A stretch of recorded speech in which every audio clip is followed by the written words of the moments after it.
ہمیں انگریزوں کی تاریخ پڑھائی جا رہی ہے، ہمیں ہندوؤں کی تاریخ پڑھائی جا رہی ہے۔ آج ایک شخص بیٹھ کر سیکولر مائنڈڈ وہ ٹی وی پہ میڈیا پہ بیٹھ کے ہمارے بچوں کو انگریزوں کا درد پلاتا ہے، ہندوؤں کے جام پلانا چاہتا ہے، ان کی ہمدردیاں بتاتا ہے، ان کے ساتھ ہمدردی کرو، وہ انسان ہیں، وہ یہ ہیں، وہ ہیں،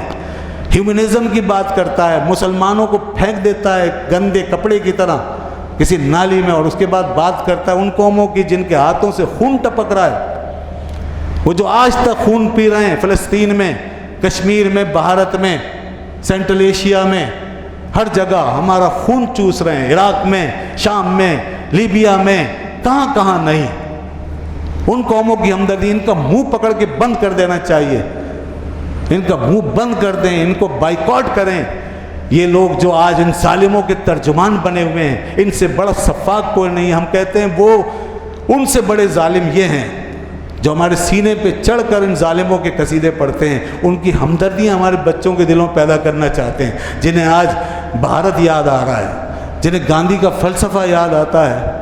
جنہیں یہودی یاد آ رہے ہیں۔ اور افسوس ہے، افسوس، اس بات پہ نظر رکھو، یہ سارا عرب ایک کے بعد ایک گمراہ ہوتا چلا جا رہا ہے۔ کہ کہاں گیا ان کا ایمان، کہاں گیا ان کی تاریخ؟ ہم نے انہیں سر پہ اٹھا کے رکھا کہ حرمین کی نسبت ہے، یہ ہمارے لیے بڑے محترم ہیں، ان کا تعلق حرمین سے، اس بنیاد پر آج تک دنیا ان کو فالو کرتی چلی گئی، یہاں تک کہ ان کی بہت سی مذہبی اور مسائل کے سلسلے میں گمراہیاں بھی فالو کرتے چلے گئے۔ یہاں مسجدوں میں لڑائیاں ہو گئیں، یہاں ہمارے محلوں گلیوں میں لڑائیاں ہو گئیں کہ ہاتھ اٹھا کے نماز پڑھیں، ہاتھ گرا کے نماز پڑھیں، وہاں ایسا ہوتا ہے، وہاں ایسا ہوتا ہے۔ آج بتائیے آپ وہ قوم کہاں چلی گئی جس کی وجہ سے یہاں ہمارے گھر گھر میں آگ لگی ہوئی ہے، جس کو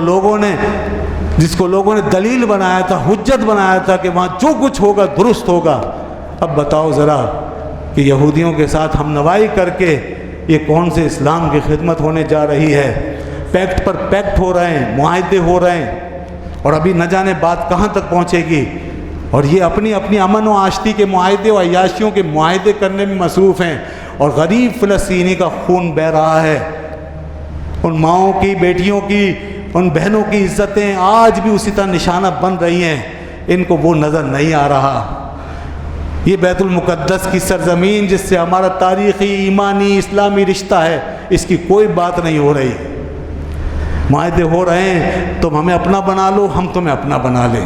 ہم تم ایک ہو جائیں، ہم تم ٹریول کریں، ایک دوسرے کی سرحدوں سے گزریں، یہاں داد عیش تم دو، وہاں داد عیش ہم دیں، کاروبار ہو، تجارت ہو، سفارت ہو، سب کچھ ہو، مگر مظلوم فلسطینی کا نام نہ آئے زبان پر۔ اور جب فلسطین کا نام خود اہل عرب نہیں لینا چاہتے، وہ جب اپنے ہم قوم اور اپنے ہم زبانوں کے لیے نہیں بولنا چاہتے، تو وہ ہمارے کشمیری بھائیوں کے لیے اور ہمارے اس حصے کے لیے کیا بولیں گے؟ ان سے کیا توقع رکھ سکتے ہو؟ لہذا اب جس کے اندر ریال بسے ہوئے ہیں وہی اپنی آنکھوں پہ پٹی باندھے۔ ریالوں کی پٹیاں باندھ کے تو آدمی اندھا رہ سکتا ہے ان باتوں سے، ورنہ جس کی آنکھ حق کے لیے کھلی ہوئی ہے اور جو اپنی ان آنکھوں سے حق کا نظارہ کر رہا ہے اور حق و باطل کا فرق سمجھتا ہے، وہ میری بات سے اتفاق ضرور کرے گا۔ اور اللہ نے اسی لیے فرمایا من کان فی ھذی اعمی فہو فی الآخرۃ اعمی۔ یہ مت سمجھنا یہاں کا اندھا بن کر رہنا کام آئے گا، یہاں کا اندھا بن کر رہنا کام آئے گا۔ حق سے جو اندھا ہو کر یہاں رہے گا، اللہ فرماتا قیامت میں بھی وہ اندھا ہی اٹھے گا۔ اندھے ہی رہیں گے اگر آج حق نہیں پہچانو گے، اگر آج مسلمانوں کے لیے نہیں بولو گے، اور آج اگر اسلام کے دشمنوں کو نہیں پہچانو گے۔ یہ دشمن یہود ہیں، یہ ہندوستان ہماری دشمنی پر تلا ہوا ہے، امریکہ ہماری دشمنی کے ساتھ کھڑا ہوا ہے، اور وہ نہیں چاہتے کہ کبھی بھی مسلمان ایک ہوں اور ان کے مقاصد میں کوئی رکاوٹ آئے، چاہے وہ بیت المقدس پہ قبضہ کریں، چاہے وہ فلسطینیوں کا دن رات خون نچوڑ کر پئیں، کشمیریوں کے خون کی ندی بہائیں، باتیں چلے جائیں۔ وہ نہیں چاہتے کہ کوئی آ کے ان کا ہاتھ پکڑے، کوئی روکے، اور جو یہاں پر چشم پوشی کرے اور آنکھ بند کر کے ان کے ساتھ چلے، وہ اس کے بھائی ہیں، وہ اس کے بھائی ہیں۔ ان کے ساتھ خوب ہم آہنگی ہوگی، ان کے اوپر ڈالروں کی برسات ہوگی، ان کے لیے سرحدیں کھلیں گی، ان کے لیے عیاشیوں کے سامان وہ اکٹھے کر کے رکھ دیں گے۔ یہی تاریخ بتاتی ہے۔ پاکستان بنا، میں آج کے حالات کے حوالے سے کچھ زیادہ تفصیل کے ساتھ آپ کے سامنے بیان کر گیا ہوں، تاکہ آپ ماضی، حال و مستقبل ان سب چیزوں کو سامنے رکھ کر کے پاکستان کی اہمیت کو سمجھیں، اپنے ملک سے محبت کریں، اس کی آئیڈیالوجی کو سمجھیں۔ یہ ملک اس لحاظ سے ایک بہت بہترین حالت و پوزیشن میں ہے، اس کی بنیادیں بڑی پاکیزہ ہیں، اس ملک کا حال بھی ایک ہمیں بہت سی انڈیکیشن دے رہا ہے۔ اس وقت جو صورتحال چل رہی ہے اور آگے مستقبل میں بھی ہمیں بہت امید لگی ہوئی ہے اس ملک اور اس قوم سے، کہ رسول اللہ صلی اللہ علیہ وسلم نے جو مار کے بتائے ہیں باطل قوتوں کے ساتھ، انشاءاللہ ہمیں امید ہے اس تاریخ کی پوری ایک تصویر کے دانوں کو جب سامنے ہم رکھتے ہیں تو ہمیں امید ہے کہ رسول اللہ نے جس قوم کے لیے بشارتیں دی ہیں کہ باطل سے ٹکرانے والے ہیں، غیر مسلموں کو کے سامنے آنے والے ہیں، ظالموں کا مقابلہ کرنے والے ہیں، وہ انشاءاللہ پاکستان کا کردار اس میں کسی پیچھے نہیں ہوگا، اس قوم کا کردار پیچھے نہیں ہوگا۔ اس لیے کہ حق کو باطل کو پہچاننے، حق کو باطل کے درمیان فرق کرنے کا ایک بہت بڑا معیار یہ بھی ہے، یاد رکھیے کہ حق کی تمیز وہیں ہو جاتی ہے جہاں حق باطل کی آنکھوں میں کانٹا بن کے گھس جائے۔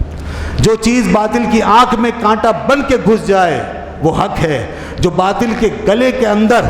لقمے کی طرح پھنس جائے، کڑوے گھونٹ کی طرح پھنس جائے وہ حق ہے، جو باطل کے اندر جا کے توڑ مروڑ پیدا کر دے، جو ان کی صفوں میں اکھاڑ پچھاڑ پیدا کر دے، جو ان کے دانت کھٹے کر دے، جو ان کے مزے کو کرکرا کر دے، وہ حق ہے۔ اور الحمدللہ پاکستان اسی لیول پہ، اسی سطح پہ کھڑا ہے۔ یہ کھٹک رہا ہے، یہودی کو کھٹک رہا ہے، ہندو کو کھٹک رہا ہے، امریکہ کو 7 سمندر پار اتنی دور سے سپر پاور ہونے کے باوجود کھٹک رہا ہے، پاکستان کھٹک رہا ہے۔ کوئی عرب، کوئی عجم نہیں کھٹکتا پاکستان کے، سب سے زیادہ پریشانی پاکستان سے ہے۔ کیوں؟ اس لیے کہ پاکستان حق کے ساتھ لپٹا ہوا ہے، پاکستان حق کی بنیاد پہ کھڑا ہوا ہے، پاکستان کے پاس ایک نظریاتی حق ہے، پاکستان کے پاس ایک تاریخی حق ہے، پاکستان کے پاس تاریخی سچ ہے، تاریخی حق ہے، نظریاتی حق ہے، نظریاتی سچائی ہے۔ پاکستان اپنے دین کے قریب ہے اور پاکستان میں ایک شمع جل رہی ہے، پاکستان میں ایک شمع جل رہی ہے، ایسی شمع کہ اللہ تعالیٰ اس شمع کو وہیں فروزاں رکھتا ہے جہاں اس سے پوری دنیا کو روشن کروانا چاہتا ہے، جہاں پوری دنیا کے اندھیرے اس سے دور کروانا چاہتا ہے اور اسے دنیا میں سب سے نمایاں مقام دینا چاہتا ہے۔ وہ شمع پاکستان میں جل رہی ہے اور وہ شمع ہے یہاں کے رہنے والے کروڑوں مسلمانوں کے درمیان، ان کے دلوں کے بیچ اللہ کے محبوب کی محبت کی شمع۔ یہ حضور کی محبت کی جو شمع ہے، یہ ہمارے اندر جس طرح بے قرار ہے، یہ جس طرح یہاں مچلتی اور تڑپتی ہے، اس کا دنیا میں کوئی مثال آپ نہیں دکھا سکتے۔ لوگوں نے اپنی اپنی شمع گل کر دی ہیں، لوگوں نے اپنی روشنیاں بجھا دی ہیں، لوگوں نے اس شمع کا منہ لپیٹ دیا ہے اور اس پر تہذیبوں کی اور جدیدیت کی انہوں نے تہیں چڑھا دی ہیں، مادیت کی جھونکوں کے اندر ان شمعوں کو بالکل منتمل کر کے رکھ دیا ہے اور بعد مخالف کی ہواؤں کا شکار کر کے رکھ دیا ہے اور اس کے حوالے کر دیا ہے۔ پاکستان میں الحمدللہ اب بھی لاکھوں مراکز، مساجد، مدارس، خانقاہیں اور ایسے کروڑوں لوگ کہ جن کے ذریعے سے یہ شمع فروزاں ہے اور فروزاں ہو رہی ہے۔ یہ شمع انشاءاللہ اور اسی طرح فروزاں ہوتی رہے گی، اسی پر سارا دار و مدار ہے۔ اور اللہ رب العزت کا یہ فیصلہ، اس کی غیرت و حمیت کا یہ فیصلہ ہے کہ جس معاشرے میں یہ شمع روشن ہوگی وہی معاشرہ آفتاب و مہتاب کی طرح چمکے گا اور اللہ تعالیٰ کی عادت کا سہرا اسی کے سر باندھے گا۔ یہی وہ چیز، یہ ہمیں سب سے بڑی امید ہے کہ محمد سے وفا تو نے تو ہم تیرے ہیں۔ علامہ نے اس شمع کو بہت پہلے محسوس کیا تھا اور کہا تھا کہ قوت عشق سے ہر پست کو بالا کر دے، دہر میں اسم محمد سے اجالا کر دے، دہر میں اسم محمد سے اجالا کر دے، اور کی محمد سے وفا تو نے تو ہم تیرے ہیں۔ یہ جہاں چیز ہے کہ اللہ قلم تیرے ہیں۔ تو انگریز اسی مقصد کے لیے یہاں آیا تھا اور آج بھی یہ باطل و طاغوتی اور شیطانی طاقتیں بظاہر یہاں سے جا چکی ہیں، مگر حقیقت میں ان کا نشانہ ہم اور آپ بنے ہوئے ہیں۔ اب بھی یہ دور بیٹھ کر بھی ہمیں ہر وقت اپنے نشانے پہ رکھے ہوئے ہیں، اپنا ٹارگٹ بنائے ہوئے ہیں اور آئے دن ہمارے دین پر، مذہب پر، ہمارے نظریات پہ حملے ہو رہے ہیں۔ میڈیا کی آزادی نے بہت سے لوگوں کو گمراہ کر دیا ہے۔ یہ بے لگام آزادی جو میڈیا کو ملی ہوئی ہے، اس پر آپ دیکھیں کہ کیا چل رہا ہے، نصاب تعلیم میں کیا کیا ہو رہا ہے، اور قادیانیت کے حوالے سے جس طرح لیت و لال کیا جاتا ہے، یہ سب وہ دشمنوں کی طرف سے اس انگریز اور شیطانی پروگراموں کے حوالے سے آنے والی ہوائیں ہیں جو ہمارے ایمان کی شمع کو گل کرنا چاہتی ہیں، بجھا دینا چاہتی ہیں۔ ہمیں اس کا مقابلہ کرنا ہے، ہمیں محتاط رہنا ہے، ہمیں اپنے بچوں کو بچانا ہے۔